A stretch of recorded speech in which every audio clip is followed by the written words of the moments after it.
بینەرین خوشتەوەی سەڵاف وەبن ئەف دەمەوە باش هیڤیا دەمێت خۆش بووەت خازین ئەف جارەژی هاتینە خزمەتەوەین بەڕێز بوو پێشکەشکردنا خەڵکەکە دیش بەرنامێ بکوردی تێگەشتن دەقێن ئاینی دەقێن ئاینی وەک هەر دەقێن دیتر هاتینە نویساندن ئانکو دەقێن بێلایەن و بێدەنگن بەڵام مرۆڤن دەما وان دەقا ئەتخینن دەنگی ددەنە وان دەقا و دەمات کەنە کریار ڕەنگی دەنە وان دەقا ئەفجا هەر دەمێت تێگەشتنەکە باش و دروست هەمبەر دەقێن ئاینی هەبوو وی دەمی ئەمتکارین دوماهیکێ ئەب چەندین کێشە و گرفتا بینین کەت ناوا مرۆڤاندا تێنە ڕوویدان هەروەسا دەما مە تێگەشتنەکە خراب و شاش و نەباش هەبیتن هەمبەر تکستên ئاینی وی دەمی چەندین گرفت و چەندین کێشên مەزن دێ دروست بنت ناوا مرۆڤاندا وەک ئەم بینین لەسەر ئاستێ تاکی و لەسەر ئاستێ چەندین گروپ و جەماعەت کە هەنە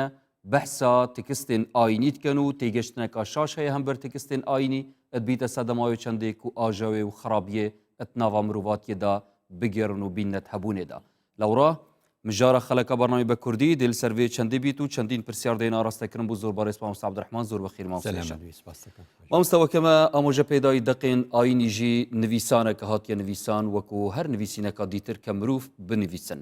بەروێ چەندێمە پێی باش بوو کە سەر vê mijarê pirawistîn û wek pirsiyarî arastayî cenabê te bikein erê deqên ayinî henek û ciyawazî hebîtin navbera xudayan ku tenaquz û hevdijî hebîtin navbera axiretê û dinyayê da بەناوی خۆی بەخشندەی میهرەبان زۆرێک لە کێشەکانی دنیا کە ڕوو دەدا لە ڕووی سیاسی ئاینی ئابووری کۆمەڵایەتی لە هزرەوە دەست پێکە هزرەکەش ئەوەیەکە دەقێکی خوێندوتەوە وا لی تێگەیشتووە ئەوجا پراکتیزەیەکە و جێبەجێی دەکا و پیادەی دەکا بەو شێوێ ئێمە بە باسی ئاین قسە دەکەین بەشی زۆری ئەم گرفتانێکەوە دنیای گرتوتەوە جیهانی گرتوتەوە توانی بڵێ لە ڕووی ئاینی و لە ڕووی تونڕەوی ئاینی ئیتر هەر ئاینێک بێ کێشەکە لەکوێیە لە تێگەیشتن لە دەقە ئاینەکە بە بەڵگەمان بۆ ئەم قسەیە چییە؟ بەڵگەمان بۆ ئەم قسەیە ئەوەیە کە هەمان دەقی ئاینی ئەخەیتە بەردەمی دەکەس هەرکەس بە جۆرێ لی تێگە تێگەشتێکیان هیچ ئاژاوە دروست ناکات تێگەشتێکی تریان پیاو کوشتن و ئاژاوە و کارەسات هێنێتە ئاراوە من دەو نمونەی کە باسێت کرد ئێستا مەسەلەن یعنی تونڕەوەکانی بواری ئاینی ئیسلامی بۆچی دنیا ئاوا تەسکەکەنەوە دنیا تەنگەکەنەوە گرفت دروست دەکەن لەبەرەوەی پێیان وایە دنیا دابەشی دوو ڕنگ بووە ڕەنگی ڕەش و ڕەنگی سپی بۆیە دەڵێ خدا خۆی وای کردووە خدا ئەفەرمێ یەومە تەبیەض وجوه وتسود وجوه ئێ باشە یا دەڵێ فەریق في الجنة وفەریق في السعير ئەم دابەشکردنە لە چۆ هاتووە لە قورئان وەریگرتووە ئەم دابەشکردنە کە خدا باسی دەکات لە قورئاندا دابەشی دوانەیی هی قیامەتە هی قیامەتە و کاری خدا خۆیەتی بۆچی قیامەتی ئاساییە چەندە بهێتەکردن بەڵام دنیایدا ڕنگ ڤەنەدەتن بەڵێ لەبەر ئەوەی وەکو چۆن دەڵێ لە کاتی یعنی چۆن دەڵێت کە قوتابیەکانت ئیمتیحانەکەی لە قوتابخانە چەند ئاستی جیاوازیان هەیە دوجار لە کۆتاییدا کە ئەنجام وەرەگری دوو شتمان هەیە فڵان ناجح بوو فڵان ناجح نەبوو فڵان پۆلەکەی بڕی قۆناغەکە فڵانش لە پۆلی خۆی دامایەوە دیت هەر بوو بە دوان یعنی ئیکمالیش هەر ئەبێ خۆی یەکلا بکاتەوە بەڵێ ئاتت قورئان و پیرۆز ئەو تەبع و سروشت هەیە کە خوێنەری قورئانی تێبگەهیتن بیشتن ئەوە مەبەست پێ قیامەتە نە مەبەست پێ دنیا پرسیارێکی جوانە بۆیە کە خدا دەفەرمێ یەومە تەبیەض وجوه وتسود وجوه ئەبێ بچیتەوە پێشی ئەم ئاەتە و سێری ئەم ئاەتە بکە بزانانی ئەمە باسی چۆکە باسی قیامەتەکە یا باسی دنیاکە جا نمونێ ئەمە یعنی کەواتە دابەشکردنی ڕەنگەکان لە قیامەتە دوو ڕەنگە سپی و ڕەشە بەس دیت کە داعش ئەمەی هێنایە دنیا چی دروست بوو دنیای دابش کرد یا مەسەلەن ئوسامە بن لادن ئەیگوت دنیا لە بینی فستاتینە لە بینی دوو بەرەیدایە بەرەی ڕەش و بەرەی سپی ئەمە هەموو باسی وان نییە خوال بۆ دنیا ژمارەی ڕەنگەکان بۆ دنیا خدا بەلای کەمەوە 6 ڕەنگی باس کردووە لەو 6 ڕەنگە بەڵێ چۆن دەڵێ سپی و ڕەشەکەی هەر تێدایە لە دنیاش لەگەڵ چواری ترە چوارەکەی تر سوورە یعنی سەوزە زەردە شینە هەموو ئاەتەکانی قورئان تەماشاکە ئەم 6 ڕەنگە هەیە تەلەڤیزیۆنی ملەوەنیش کە پەیدا بوو لە چی پەیدا بوو لە 3 ڕەنگی سەرەکی لەنێو ئەم 6 ڕەنگە 3 ڕەنگ هەیە پێدەوتێ ڕەنگی سەرەکی کە لەم 3 ڕەنگە سەرەکیش باقی ڕەنگەکانی تر پەیدا دەبێت مەبەست چی بووکەواتە بۆیە خدا لە قورئان دەفەرمێ باسی دنیا دەکات دەفەرمێ مختلفا ئەلوانها لە قورئان دەکا باسی ئێمە دەکا خدا دەفەرمێ واختلاف ئەلسینەتیکم وألوانكم كواتا إما دەبێ ئاوە جیایکەینەوە خدا لە دنیادا لەگەڵ فڕەڕەنگیە ئەوە قیامەتە و کاری خۆیەتی کە دنیادا بەشی دوو ڕەنگە کاتەوە ئەگەر ئەمەت هێنایەوە نمونەیەکتر پێ بڵم نمونەیەکی تر پێ بڵم مەسەلەن کابرای تونڕەوی ئاینی ئیسلامی باسەکەین ئێستاکە ئێمە ئەڵێ چۆنە بێ کافر بەسەر منە سەرکەوتوتر بێ ئەبێ مسلمان هەمیشە سەرکەوتوو بێ بەسەر کافردا ئەمە قسەیەکە ئەیکەن بە بەردەوامی ئەگەر ئەمەیان کرد گرفتێکی گەورە دروست دەکەن گرفتێکی گەورە دروست دەکەن چونکە لە ڕووی زانستی ناتوانێت ئەوەی ئەو پێی دەڵێ کافر پێش کەوتووە لە ڕووی زانستی ئەمیش ناتوانێت سەرکەوێ بە ڕووی زانستی ناچار چیەکە بەنا بۆ چەک دەبا و وێرانی دەکا و پەلاماری دەدا بۆ ئەوەی کە بڵێم من لە ڕووی سەربازیەوە بەسەر ئێوەدا سەرکەوتومە دەڵێ ئەمە ئەم قسەیە چێوا دەڵێ خودداوا دەفەرمێ ئەو نیە خوددا لە قورئان دەفەرمێ ولن يجعل الله للكافرين على المؤمنين سبيلا ئەڵێن بەس ئەم ئاەتە تۆ قەتعت کرد خدا ئەم قسەی فەرمووە خدا هیچ کاتێک حجە و بیانووی بێباوەڕان بەسەر باوەڕداران نەزاڵ ناکە ئەڵێن بۆسە بەس یەک لەحزە بچۆ پێشەوە خدا دەفەرمێ فالله يحكم بينكم يوم القيامة ولن يجعل الله للكافرين على المؤمنين سبيلا ئەو باسی قیامەتەکە بێگومان لە قیامەتدا خدا باوەڕدار و بێباوەڕجا دەکات ئەو باسی دنیا نییە مەسەلەن هەر لە خۆی و خەڵکێکە بینی لعنەت لەم خەڵکاکە یعنی چۆن دەڵێ ئیسلامی توندڕە و دەبینی ئەو خەڵکە بەر لعنەتەدا ئەڵێ تۆ بۆ خەڵکە بەر لعنەتە دێ ئەڵێ ئەو نەخدا لە قورئان دەفەرمێ ئولئیک عەلەیهم لعنەت الله والمەلائکەة والناس ئەجمعین ئەڵێن ئەمە لعنەت دەرکردنی خەڵکە لە ڕەحمەتی خوددا تۆ ئەو مافەت نییە خەڵک دەرکێ لە ڕەحمەتی خوددا ئەو مافەت نییە ئەی دەڵێ ئەمە چییە ئەمە چۆن وابوو ئەو نییە خوددا وا دەفەرمێ ئەویش دەڵێ جارێکی تر وەرە یەک لەحزە وەرە دواوە وەرە پێشی ئاەتەکە ببینە ئەم ئاەتە لێرە قەتع کردووە ئولئیک عەلەیهم لعنەت الله والمەلائکەة والناس ئەجمعین چێن إن الذين كفروا وماتوا وهم كفار أولئك عليهم لعنة الله صيغة ماضي يعني باسي قيامة جاري كتير باسي كي أو كساني لسر بيباور كردويانا ولسر بيباوري دمرن بوي خدا دفرمي ويوم القيامة يلعن بعضكم بعضا لعنة در كردن لرحمة خدا لرجع قيامة در كوتوه شي فريق في النار وفريق في الجنة وفريق في السعير إدي أو كاد دتواني بالريار دي بل ما وصلت نتيجة إذا أفتك استنجانبتا بحث كتن بو مروفان هاتينا مروف وان تكستات خوينن دما تيجشنكا هلا هبيتن آية تشتكي نسروشتي كم مروف تيجشتنكا هلا هبيتن برانبر تشتكي آية كي برپرسه برانبر في تيجشتنا هلا دو تيجشني هلا هي تيجشنيكي هلا هي زرر نادا تيجشنيكي هلا هي زرر لخلقي ديكا نادا بويا دالين يعني أحكامكاني قورآن ئەحکامەکانی ئیسلام بۆ دنیا و قیامەت دووشتی جیاوازن بزانە هەر کارێک دەکەی هەر چۆن دەڵێ بێباوەڕیەک بەرامبەر بە خوددا دەکەی عقوبەکەی کەوتۆتە قیامەتەوە هەر کارێک زەرەر لە ئینسان دەدەی بە پێی یاسا شەرع و یاسا پێ دەڵێ دەبێتەوە سزا بدری چونکە زیانت بە خەڵک گەیاندووە جا خراپ تێگەیشتن لە تێکستێک لە چۆ خراپە یان یەگەیەکی وا تێبگا دەکرێت نوێژ لە 4 ڕکعاتەوە بکە بە 2 ڕکعات بۆ نمونە لە سەفەرێکی کورتی شاوێکێک کەڵێ لە سەفەرێک ئەمە زەرر لە من و تۆ نادا خلافی فقیە بەس ئەگەر ئاوا تێگەشت وەک ئەو سێ نمونەی کە باسم کرد ئاوا تێبگات ئەو کارەساتە دروست دەبێت کە قاعیدە دروست دەبێت داعش دروست دەبێت ئەنساری ئیسلام دروست دەبێت ئەنساری سوننە دروست دەبێت ئەمانەی کە دەمان کوژن لەسەر چی لەسەر ئەوەی خراپ لە دەقەکان تێگەشتووە لەبەرەوە ئەم هەموو عالەمەی دێتە کوشتن لە ئاینی مەسیحیشدا ئەو برادری کە لە نەرویج 7 کەسی لە یەک کاتا کوشت یەک ئینسان 7 کەسی لە یەک کاتا کوشت بە ناوی مەسیحیەتەوە دەڵێن مەسیح ئەمری پێ کردوم ئەی بۆچی مەسیحەکانی ترواناڵن چونکە ئەم خراپ لە تێکستەکە تێگەیشتووە ئەم خراپ تێگەشتە کارەسات دروستەکە لەبەرەوە ئەرکی دەوڵەت و ئەرکی زانای ئاینی و ڕۆشنبیر هەموویەتی تێکستەکان بدۆزینەوە بزانین شوێنی جێبەجێکردنەکەی لەکوێیە کام ئاەت باسی دنیا دەکا و کام ئاەت باسی قیامەت ڕخنەگرن ئاینی مامۆستا زۆر جار بەحساوی چەندێت کەن بێژن مسلمان gelek car ber mesuliyetê ravîtin yan ku çendîn tikist hene rastexû hana mirovan didin ke tundûtî jî lê durust bibîtin belê wextê heye ser destnîşand kê bêjî ev ayete behsa vê çendê diketin dê çendîn tewîlat û tefsîrata bû derînîtin ev axftine çend rastan ku çend tel sengînî ئەمەش گرنگە لە درێژەی بەرنامەکەدا ئاماژەی پێ بکەین یعنی کام ئەحکام هی ئاشتیە کام ئەحکامی حربە وانە کام ئەحکام وەکو چۆن وتمان هی دنیاە کام ئەحکام هی قیامەتە قورئان هەموو ئەمانەی باس کردووە باسیش کراوە بەڵام خەڵک کە نەخوێنێتەوە نەیخوێنێتەوە و خوێندنەوەی نەبێ و دیراسە نەکات بێگومان تووشی ئەو هەڵانە دێت. مامۆستا بەڕێز کەواتان بچینە سەر تەوەرێکی دیتر هەر کە پەیوەست بێ چەندێڤە بەحساوی چەندە بکەین کە ئایا دەما مرۆڤ کەونە ڕەوشەکە ئاشتیێدا و دەمات کەونە ڕەوشەکە شەڕیدا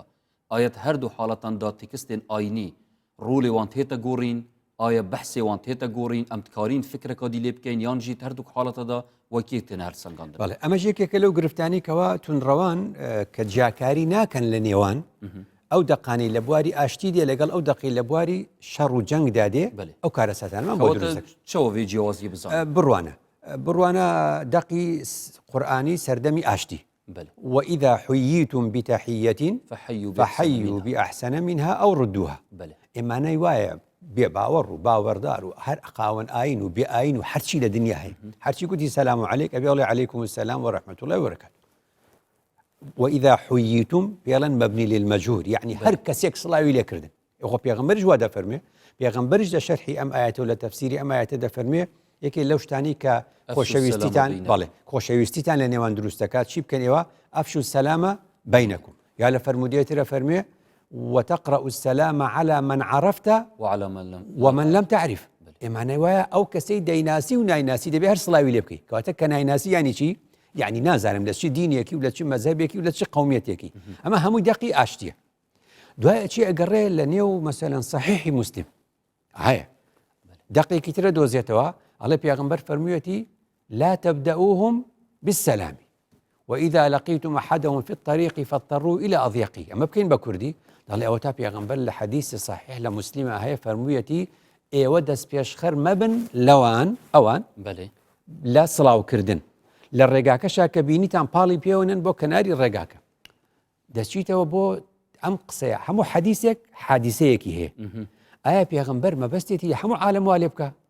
یان هەموو ئەهلی کتاب وا لێ بکە یا هەموو ئاینەکانی تر وا لێ بکە چۆنە بێ مەکەی چه حکمت و فەلسەفەک ناودە هەیە کە ئاشکرایی نەدگوت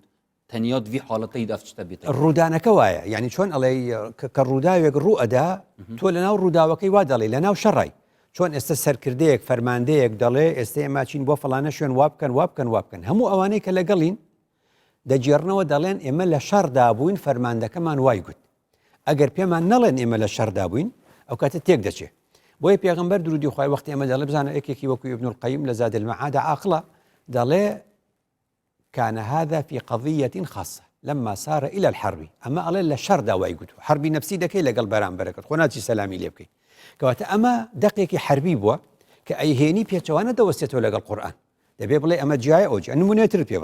نمونەیەترت پێ بڵێم خوددا لە قورئاندا ئەڵێ هەر کەس ئیمان دێنێ ئیمان بێنێ ئیمانیشی هێنا پەشیمان بۆ با پەشیمان بێتەوە کەواتە ئەم حکایەتە لە کوێ هات دەڵێن ئەوەی مرتد بوو دەبێ بکوژرێ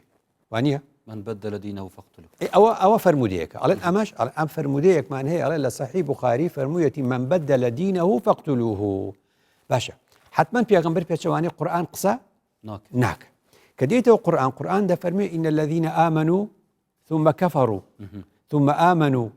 ثم كفروا ثم ازدادوا كفرا لم يكن الله ليغفر لهم ولا ليهديهم سبيلا. بينج آيات درباري هالقرانة ولا آيني إسلام هيا كشتن تدانين هيجي كشتن تداني هم يخواب وقيامتها اللي قرتوها شو أفرمي إن الذين آمنوا إيماني هنا ثم كفروا إلى راب بشيمان بوا أفرمي ثم آمنوا هو قال لي ربهات ويا كشتن شون ثم آمنوا يكرت شون ثم كفروا جاري كتير معنا ديتو دروا كواتم تكارين بيجين من بدل دينه فاقبلوه فاقتلوه قصي كتير هي كواتت جاري كتير دباب تشيتو بلاي أنفر موديش همان شيء وملا شوية وتراو أنفر مودي لشرا وتراو وتيانا وكو تشيوايا وكو إما كردين بله إما كردين شرمان هي بلاين لقل داعش بيش مرقيكي كتب فرماندكي دالي قورم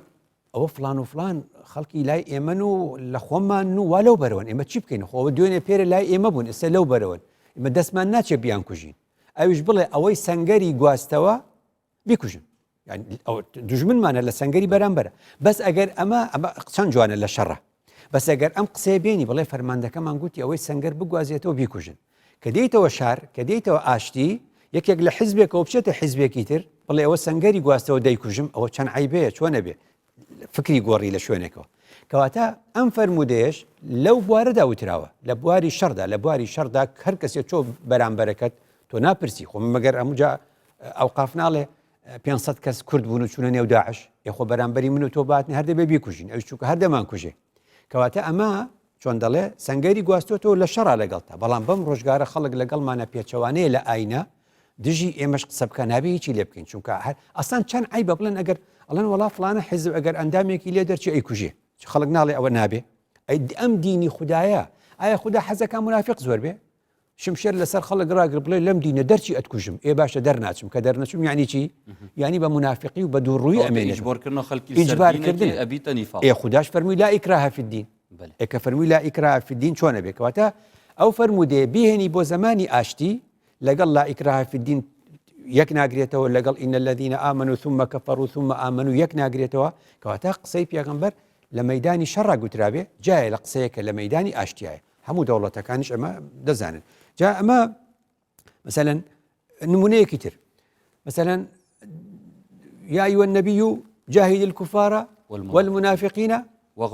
واغلظ عليهم غلظة يعني تند بلقل يعني توش أجر جيشك دروستكي بينيري بوشر لقل داعشة لقل دجمنا لقل هر كسيكي ترك دجمني إمتشي أم بيالي ونالي تو سلام يعني بك علي تندو طولبنو عذاب ئەم قسەیە بیهێنی بڵێ ئەو تا چۆنە بێ خوددا ئەفەرمێ وەغڵوظ عەلەیهم ئەخرەمە باسی شەڕە ئەی باسی ئاشتی ئەی باسی ژیانی ڕۆژانە وەلەو لەگەڵ منافقیشان نابێ خوددا ئەفەرمێ خوددا ئەفەرمێ لەگەڵ منافقی غەیرە شەڕ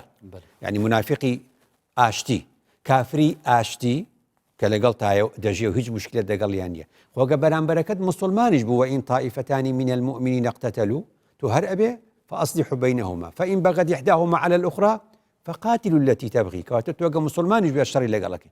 أقل لشر أبو كواتا خدا أفرمي أجر كافر ومنافق لبران برتا لشر دابون واغلظ عليهم أقل لجاني الرجان اللي قلتابون أفرمي ولو كنت فظا غليظ القلب لانفضوا من حولك على نابت وزمانة الرقبة وشكانة الرقبة ونابت ضلت تندبي لقاليان ده كواتا ليرة دا تشيبو ئەوی یەکەم دەڵێ خۆ مە هەردووچی ئاەتی قورآنە بۆ پێچەوانە دەوەستێتەوە خدا لەیەکیان دەفەرمێ ولو كنت فظا غليظ القلب لانفضوا من حولك ئەو باسی ژیانی ئاشتیە ئەمیتر واغلظ عليهم ئەو باسی شەڕ بەس ئەف جوداکاریات ناوبەرە ڕەوشە ئاشتیە و ڕەوشە شەڕدا بووچی یعنی مسلمان حتا ڤیگاوێ لێ تێنە گەیشتێت شتەکە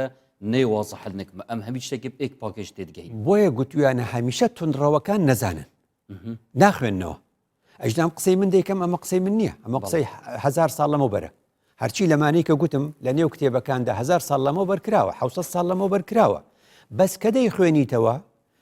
بەسەن ئیشێ لەم نمونانی کە باسی ئەو سەلامم بۆت نەکرد ئێمە لە 82 خوێندومەتەوە کەواتە تۆ لەو کاتەوە بۆ ئێستا مەسەلەن 30 ئەوەندە ساڵە ئێمە بەستم چی بوو بەبەستم ئەوەیە هەمیشە بۆیە گوتوانە تونڕەوان نەزانن یعنی ئەم تکارین بێژین ئەف کەسێن تونڕەویت کەن و تێگەشتنەکە شاشەیە هەم بەر ئاینی کەسانی مستەفیدن وێرەدا یان کەسانی نەزانن ئەوش قسەیەکی جوانە هەردوو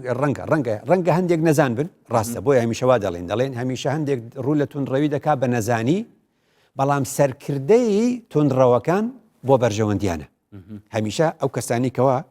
سەرکردەی تونڕەوەکان و ئەم کارە دەکەن خۆیان دەزانن کوڕکوچی خۆیان هەمووی لە ئەمریکا و ئەوروپا دەخوێنێت تونڕەوەکان ئوسامە بن لادن و چێوانە بوون بەڵام کوڕی فەقیر بەچی بێنن خۆ نانێرێ بۆ ئەوروپا ئەو کاتە هەڵی دەخەڵەتێنێ و جێلی دەکا و نایڵێ ئەم شتانە بزانێ دێت دەقەکانی بۆ الذين جعلوا القرآن عظيم قورآن بەش دەکا ئەو بەشەی پێدەڵێ کە لە بەرژەوەندی خۆی دای ئێمە دەبێ کەلامی خوددا هەمووی بەیەکەوە بخوێنین بەڵێ ئەخفتنەکە ئیمام عەلی هەیە مامۆستاکەت بژیتن القورآن حەمالەت ئەوجه چەندین تەفسیر و چەندین بوچونەش خۆ هەڵگریتن ئەرێ ئەوە ڕامانەوە ئیکێ دەدەتن و يعني هر کەسێک شێت بخوب کاربینی تونتڕە و ئاشتی خاص نا ئەوە دەڵێکە بۆ ئەوەی کەس احتیکاری حقیقت لای خۆی نەکە ئەنچووکە وەکو گوتم تونڕەوەکە ئەو ئاەتە دێنێ ئاشتی خوازەکەش ئەوی تر دێنێ بەس تۆ دەبێ هەردووکی بێنی تا بزانی کامیان هی ئەو بوارەیە کامیان هی بوارەکەی دیکەیە ئەو بەگشتی تەماشایکی لەبەرەوە قسەکەی ئیمامی عەلی ڕاستە لە ڕووی ئەوەی کە پێمان دەڵێ کەس تەفسیری کۆتایی کەلامی خوددا لای کەس نییە بەڵکو نسبیە ئەمە تێگەیشتنی ئێمەیە بۆ ئەو دەقە بۆیە پێغەمبەر درودی خوای لەسەر فەرمودەیەکی هەیە بە هاوڕێکانی دەڵێ ئێوە دەچنە شوێنێک و خەڵک دەبین و ئاوا و خەڵکەکە پێتان دەڵێ قسەی خودامان بۆ بکەن قسەی پێغەمبەرمان بۆ بکەن ئەڵێ ئێوەش نە خوددا نە پێغەمبەرن چ بکەن ئێوە ئەو کاتە دەفەرمێ بڵێ قسەی خۆمانتان بۆ دەکەین وەک لە خوددا و پێغەمبەر تێگەیشتوین دەبینی فەرمێ فلا تنزلهم على حكم الله ورسوله، يعني بەڵێ مە حکمی خوایە لەگەڵتا، بەل ئەنزلهم على حكمك، بڵێ بە حکمی خۆمتان لەگەڵدا دەکەم. بۆ لأنك لا تدري أتصيب حكم الله فيهم أم لا. أما قصي پیغمبر پیوتر حدیثی بڕیدا ئەفەرمێت تۆ نازانی ئەو قسەی تۆ دەیکەی بە ناوی خوددا و قسەی بۆی هەمیشە خەڵک فێر دەکەین، ئەمە تێگەیشتنی ئێمەیە، ئەوە تێگەیشتنی تۆیە، بەس تونندڕە و دەڵێ ئەو قسەی من دەیکەم قسەی خوددایە. ئەخر ئەوە غەڵەت، کەس قسەی خوددای لا نییە. خۆش مامۆستای بەڕێز دابچینەت ناوە شارین کوردستانیدا و پرسیار هاتی ئاڕاستەکردن ئەرێ بوو چۆنەتە چیە سەبارەت تێگەهشتنا شاش ئەلدەقین ئاینی بفەرموودا بینەر.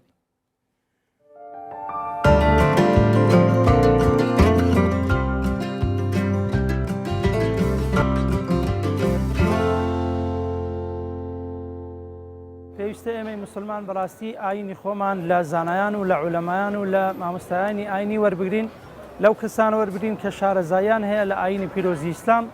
کە خوای گەورە دەفەرمێ وەلتەکن منکم ئومەة یەدعون إلى الخير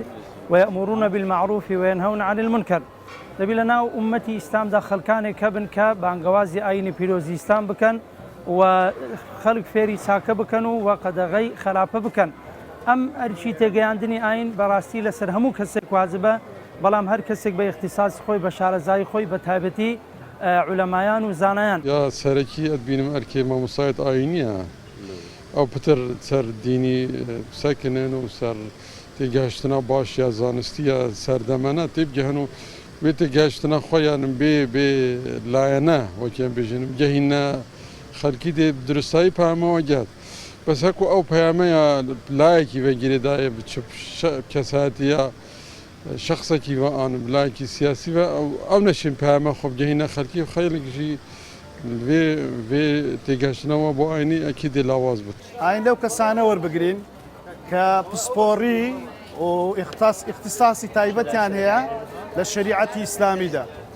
و لە هەموو بابەتەکان ئاگاداریان هەیە، اطلاعیان هەیە. چونکە لەو سەردەمەی ئێمەدا ئێستا ئاینیەکە کە لەو کانەی قسەی زۆری لەسەر دەکرێت و فتوا و شتی سەیر و عەجیب و غەریب دەبیستین. لێ ئێمە وەکو کورد پێویستە لەسەرمان لە عالیمە کوردیەکان ئەوانەی خۆمان خۆماڵی دینی خۆمان وەرگین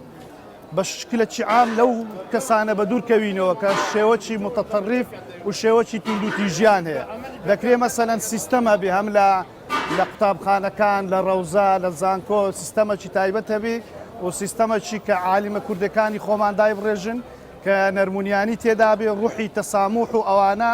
زاڵ بێ بەسەریدا. از بيجم خير ملايا جامعي ملايا حق نكاش قرآن دارتي قدن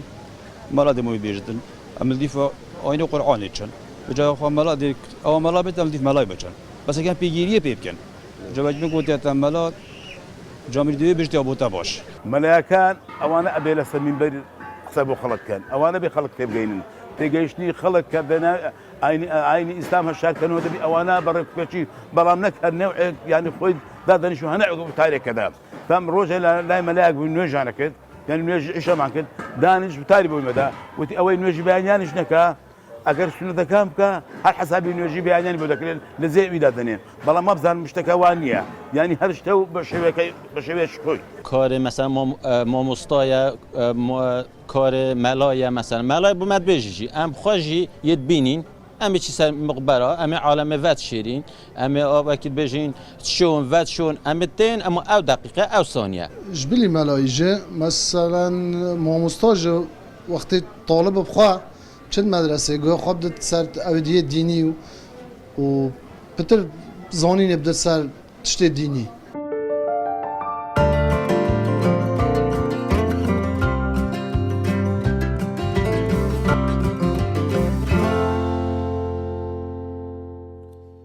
هەربژین دەستت وەت خۆش بن و بەشداریەوە و ئەخفتنت وە جوان و جێ خوددا بوون و سەرنجێت وە جێ ڕێزێنە بەلێ مامۆستای بەڕێز ئەم وەکە زانین شارەزاین بوارێ ئاینی زانن کە تکستێن قورئانە پیرۆز تێنە پاڵافتن بوو دوو بەشە بەشێک هەیە هێڵین گشتی و سەرەکی و مەبدە و پرەنسیپن هەندێک ژی گرێداینە مەسەلێت جوزئی و کەسوکیڤە ئەرێ چەوان بکارین جوداکاریەت ناوبەرە وان هەردوو ئالیاندا بکەین. بەڵێ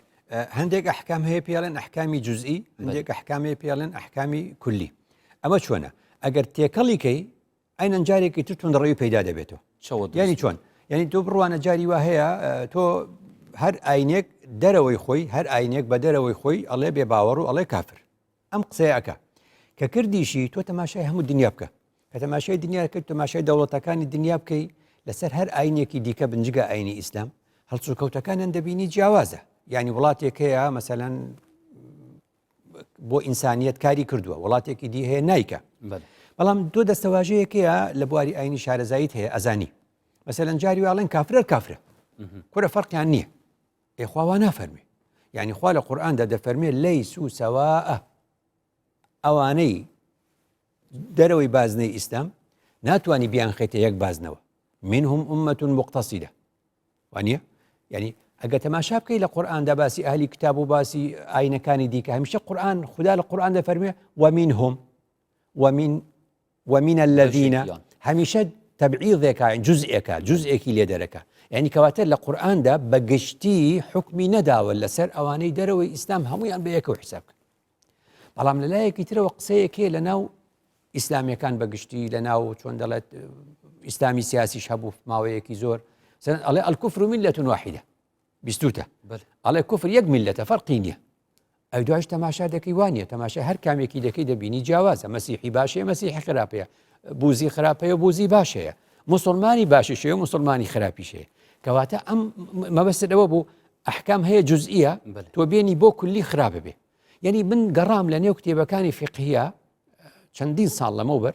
یعنی وتم بزانم ئەم دەستەواژەیە چییە زۆر لە سەرزاری بەشێک لە ئیسلامیەکانە ئەڵێن الکوفر میلەة واحیدە فەرقیان نییە کاکە هەموویان یەکن آخر ئەڵێم وانە سێری قورئانەکەم وانە مەبەستەوەش ڕۆی عەقیدیڤە کە هەر کەسێک باوەری خودای نەبیت و منهەجی ئیسلامی نەبیت کافر حساب دەیبا بزانین ئەم قەولە یەکەم ئەم الکوفر میلەة واحیدە بزانین کولیە یا جزئیە تەماشاکە لە قورئانە ئەمە ئاەت نییە تۆ دەزانی بینەران دەزان ئەمە ئاەت نەبوو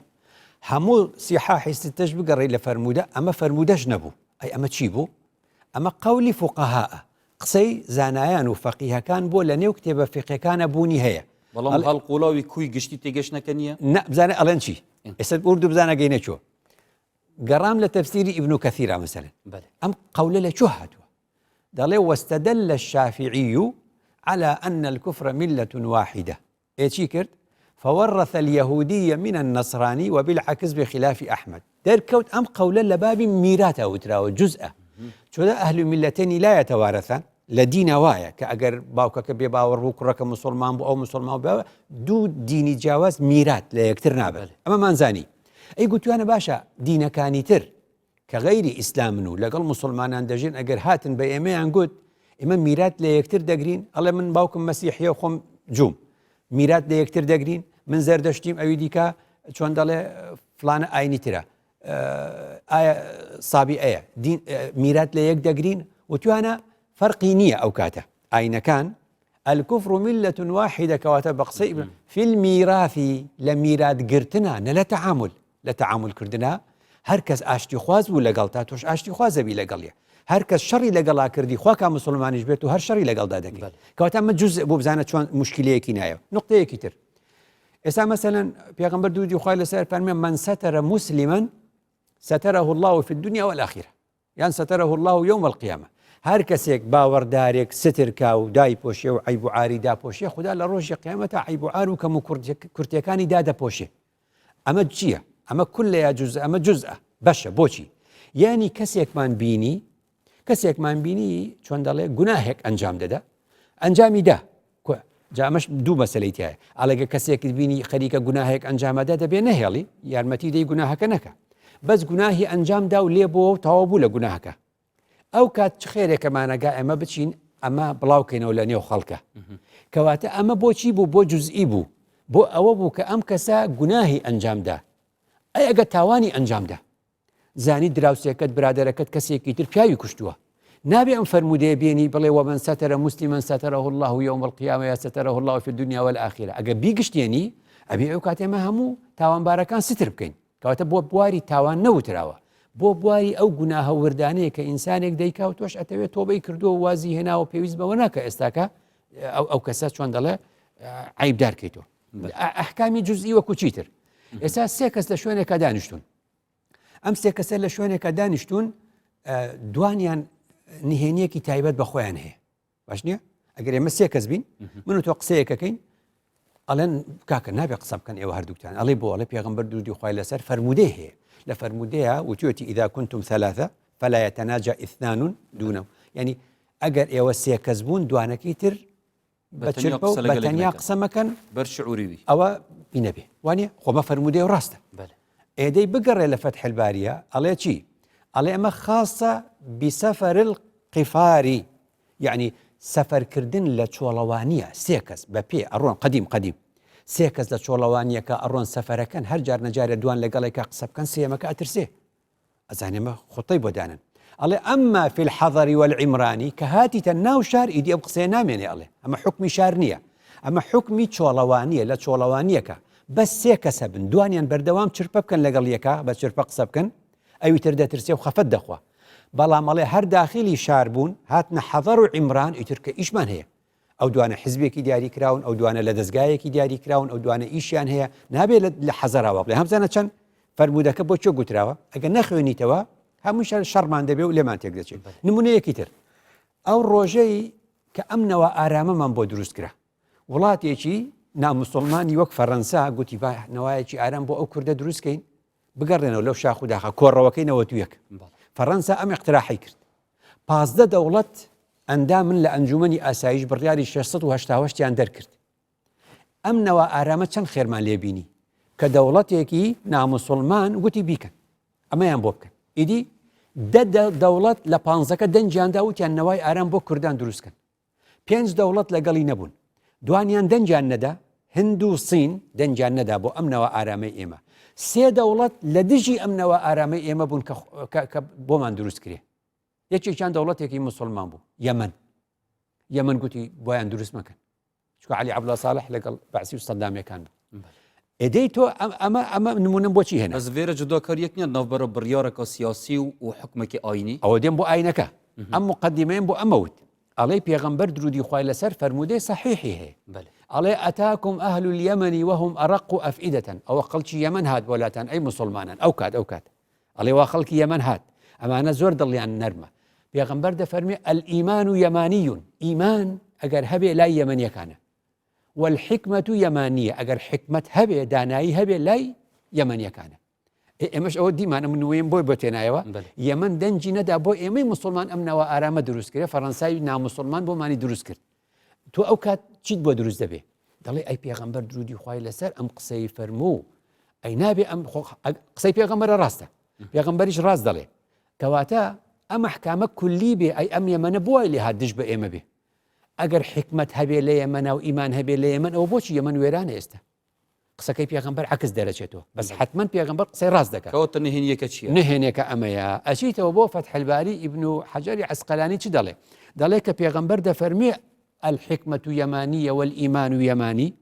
لا كل أهل اليمن ئەڵێ مەبەستی چییە الموجودون منهم حينئذ ئەڵێ پێغەمبەر تەنها مەبەستی یەمەنیەکانی سەردەمی خۆی بوو کەوا بوون مەبەستی چی بوو المەقصود الموجودون منهم حينئذ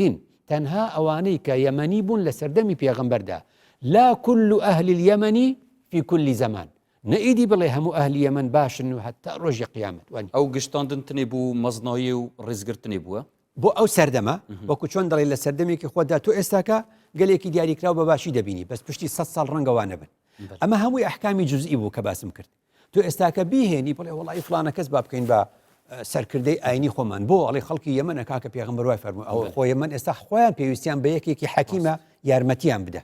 ئەگەر نەها مامۆستا توول کەسێکی تۆنتڕە و بپرسی ئایا دەهان و سەدان تکستێن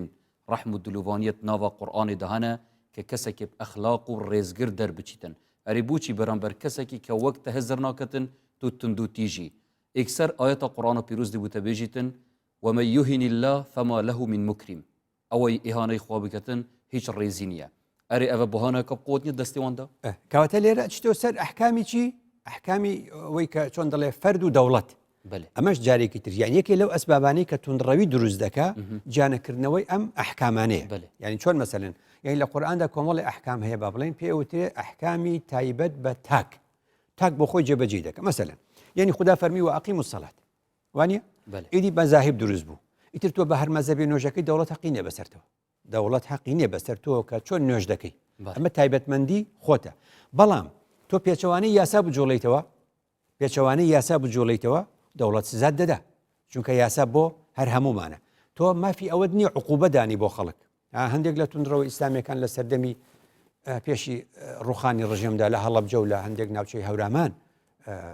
ئافرەتێک دەرەچۆ دەرەوە تۆزە قژی دیار بوو 50 دیناریان لە پیاوەکەی وەردەگرت یان مەسەلەن خەڵکێک یانوت گوناهێکت ئەنجام داوە جەڵدیان دەکرد ئەمە ئەحکامی تۆ نییە هەر گروپێک پەیدا بێ و بڵێ وەڵا ئەمە لە قورئاندا شتێکی وایە من جێبەجێی دەکەم ئەحکامی دەوڵەت جایە تۆ ناتوانانی عقود دروستکەیت و یعنی پەیمان نامە و بەڵێن و ئەم شتانە بەڵێ چه هێمە و ئاماژە هەیە کوان بزانین ئەوە حکمێکی تاکیە ئەوە حکمێکی کومیە ڕاستە بۆ نمونە خدا لە قورئاندا دەفەرمێ بەسەلەن ادعو إلى سبيل ربك بالحكمة والموعظة الحسنة أي أما هيك يعني حزك حتى إوارته حرق سي خير بكو بتاقي تنيا ندولت إجازة دوي يعني هيك إجازة ناوي أم قصي إجازة ناوي قصي خيرك أي قصي باش بو خلق بك لكنال هيك كنالت ناوي أصلا هلا السوشيال ميديا خوته هرشي قصي خير بك هيك كس قرفتينية أما تشيبو أما تاكا بس فمن اعتدى عليكم فاعتدوا عليه بمثل ما اعتدى عليكم وانيا أما بيني بو أستي فرد دنیا هەمووی وێرانە بێ بۆ ئەمە ئەحکامی دەوڵەتە دەوڵەتێک سەفیرەکەی لە وڵاتە دەرەکەن ئەمیش دێ بالمثل دەرێکە ئەو شەڕ دەست پێکە ئەمیش شەڕ دەست پێکە ئەمە پێوترێ تعامل بالمثل یعنی مامەڵەی هاوشێوە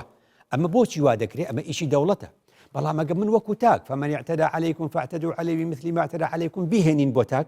جیرانەکەت لێی دای لێی دەرەوە برادەرەکەت لێی دای لێی دەرەوە ئەو زیانی پێگە ئەمە چی بوو کەواتە نە وەزارەتی داخلیەمە نە وەزارەتی شارەوانیمە نە قازیمە نە شەرعمە نە مەحکەمەمە ئێستامەی دەمامستا ئەرکیکەیە کە ڤی دەورەی ڕابتن ڤاڤارتنی و جوداکاریەت ناوبەرە وان ئەحکامەدا بکەن بینەران جوانیان گوت هەمیشە دەڵێن ئەمە ئەرکی سەرەکی چکە باسی ئاین دەکەین ئەرکی سەرەکی زانایانی ئاینیە ئەرکی سەرەکی باسی ئیسلام دەکەین ئەرکی سەرەکی زانایانی ئاینی ئیسلامی کوردستان باز دەکەین کە چییە ئەم ئەحکامانە وەکو لە کتێبەکاندا هاتووە ئەوە بۆ خەڵکی بجێڕنەوە پیشانی خەڵکی بن ئێمەش وەکو یارمەتی دەرێک وەکو ڕۆشنبیرێک لە بوارە ئاینەکەدا دەتوانین ئەو بڵێ یعنی خدا لە قورئاندا دەفەرمێ فئین جاؤوک فاحکم بینهم ئەمە من بیکەم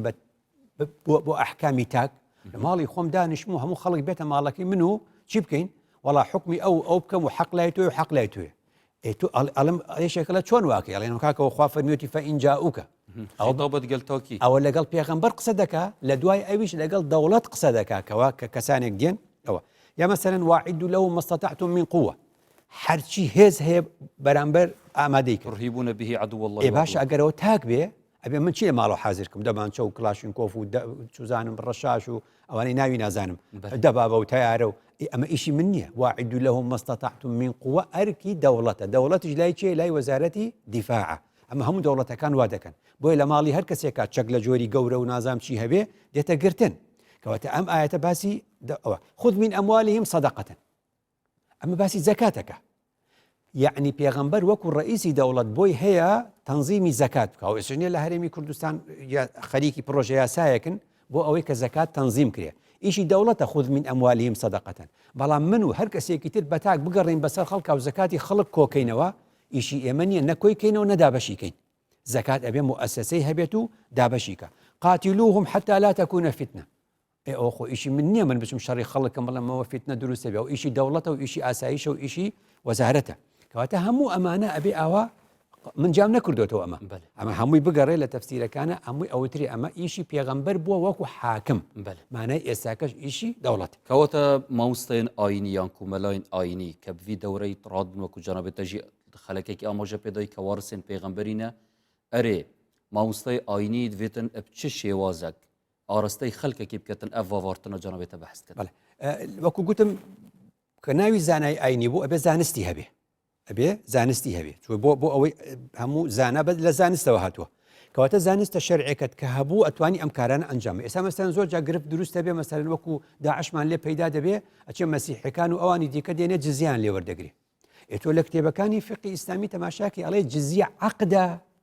یان وەضعە یعنی چی یعنی خدا دای ناوە تا ڕۆژی قیامەت ناگۆڕێ یان عەقد لەگەڵ ڕۆژگار دەگۆڕێ چۆن دەڵێن بۆچی جزیان لەو خەڵکە وەرگرتووە کاتی خۆی وتوانە ئێمە شەڕێکی ئاینیمان هەیە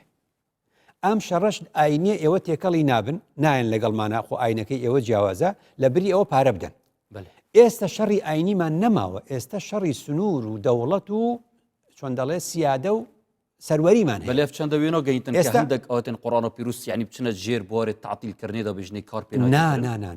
زۆر ئاەتەکانی قورآن هەمووی ئاوایە یعنی بەش کراوە لە شوێنی خۆی لە شوێنی خۆی هەندی ئاەتی قورآانی شتێ مەسەلەن لە ڕووی زەمەنی بۆیە پێدەڵێن منسوخ ئێستا لە قورآاندا هەیە دەفەرموێ بۆ مسلمانان نییە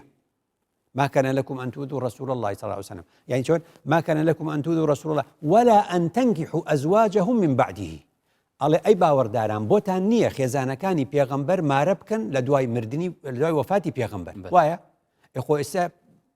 پێغەمبەر ماینە و نەخێزانیش ماوە کەواتە ئەوە تایبەتمەندی ئەو سەردەمەیە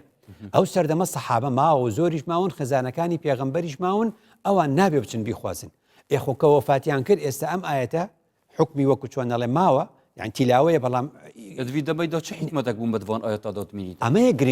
گرنگەکە ئەوەیە کە زانایان ئەمەیان دۆزیوەتەوە کامە کولیە و کامە جوزئیە و کامە عامە و کامە خاسە و کامە ناسیخە و کامە منسوخ ئەمە فکرێکی زۆر جوانە دەرئەنجامی بێت چەندی مامۆستاوەجانەوێتە بەحەسکەت کاف جوداکاریە بهێتەکردن دەرئەنجامی وێدی چ بی دی چت واقعی دەهێتە ڕیدان ئەمە ڕۆدا کە کەسێک ئەبێ وەکو منوتۆ کە دەست ناپین بۆ خوێنی کەس کافر ناکەین یارمەتی هەموو خەڵک دەدەی هەموو ئینسان لەم دنیاەدا بە برای ئینسانی خۆت دەناسی بەڵام ئیدی هەموو مەسەلەکانیش ئیلەیە مەرجیعکم فأحکم بینکم فيما كنتم فيه تختلفون هەمووی بۆ خوددا بەجێ دێڵین کە خوددا خۆی لە ڕۆژی قیامەتدا خەڵک دابەشی دوو فەریق دەکات لە دنیادا بە ئاشتی دەژین ئەگەر بەم شێوازە بوو جا جزیەکە نەیشتاوکەم جزیەکە ئەو کات بەو شێوازە بووە ئێستا مەسیحیەکە و چۆن دەڵێ سابیعەکە و بەهائیەکە و ئێزدیەکە دەڵێ من دێم پێشمەرگەم یا لە سوپای عێراق یا لە وەزارەتی پێشمەرگە من لەگەڵ تا شەڕەکەم چۆ جزیە لێ وەرەگری هەموو علەما دەڵێن نەخێر ئەو کاتوا بوو کە بەشداریان ناکرد بادام بەشداریان کرد ئیدی ئەوە نامێن دەستێتت خۆشماوسێ بەڕێ ئەگەر ئەم کوی گشتیوان قسەی جانابێتە بەحسکرین وەکو بێژین زوبدەکی وان ئاخفتنینتە تە چ هەیە ئاخر ئاختن بوو بینەرین بەڕێز ببیشی گوتم قورئان کەلامی خوددایە فراوانە خۆی دەفەرمێ فەسئەلوا ئەهلە الذیکری ئین کنتم لا تعلمون ئەهلی ذیکریش عامە و گشتیە بەڵام بە پلەی یەکەم ئەوانەی کە مامۆستایانی ئاینی دەبێ ئەم کارە ئەنجام بن ئەوەیە کە تێگەیشتن لە دەقائینەکان چ قورئان بێت چ فەرموودە دەبێ بیدۆزینەوە لە ئاەتەکانی قورئاندا دەبێ بزانین بوارەکانی لە چۆدا هاتووە لە فەرموودەکانیشدا ئەبێ بزانین وتت حەدیث ئەبێ بڵێ لكل حەدیث حادث بۆ هەر فەرموودەیەک ڕووداوێک هەیە ڕووداوەکەی نەدۆزیتەوە لە فەرموودەکە تێناگەی دەستێتت خۆشماوسێ بەڕێز زۆر سپاس بوو جانابێتە بوو پێشکەشکردنەوان هەمی ئاختنێن پڕبها بینەرین بەڕێزوی ئەوەی دەهینە دومایەوەی خەڵێکێژی زۆر سپاس بۆیان هێژا کە هینجی بەشدار بوون بینەریە داهیڤیاما بۆ مەشیا بیتن خزمەتەکە بچیک پێشکەشی وین هێژا بکەین و زۆر سپاس بۆ هەفکارن بەڕێژی جۆرە کنترۆلی کە دگەلمە هاروکار بوون و زۆر سپاس بۆ براین بەڕێز ساخ و سەلامەت